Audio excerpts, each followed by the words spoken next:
Sianocl yn le. Wrth drefnu'r prosiect yma, fydd yna sawl ymweliad â Chaeredin, Dilyn a chanolfan Cwltwrlan yn Belfyrsta neu Belfast. Ond dyna wrth gwrs daeth Covid fel hyddig I botas a bydd rhaid I ni wneud bob dim wedyn dros y we, gan gynnwys estyn allan I gyfarfod â defnyddwyr yr iaith yn Belfyrsta. Un o'r pethau trafodon ni yn y sesiynau hyn oedd sut mae canolfan Cwltwrlan yn hyrwyddo'r Wyddeleg dros y we, drwy gyhoeddi ymhlith pethau eraill Sianocl yn le neu ddihareb y dydd. Wel, o'n I wrth y modd efo hyn achos dwi wedi gwirioni erioed efo diarhebion mewn sawl iaith, am I bod nhw mor farddonol o gryno o ran I mynegiant, ac am I bod nhw hefyd yn datgelu cymaint am werthoedd y diwylliant sy'n I harddel nhw.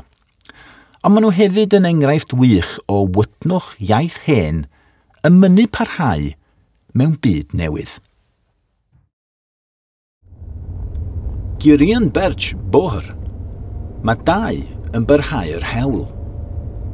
Ni fedrwn lain a dotio at wefan Cwltwrlan neu Sianocl yn le am cwl, dihareb y dydd, neu hen air chwedl y Gwyddel. Ond yr hen ddweud o'r newydd yw, ni tianga unie e och tianga uniw.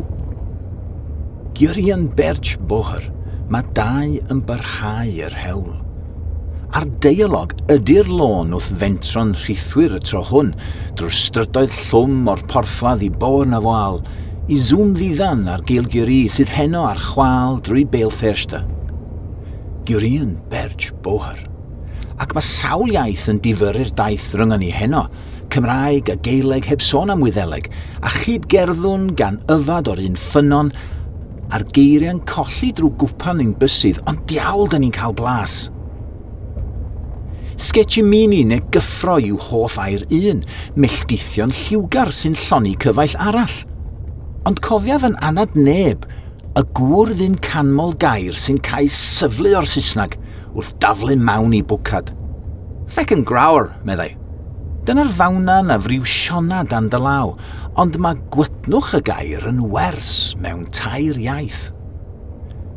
Girion Berch Bohr. Amen. Och girion triwr goch tro.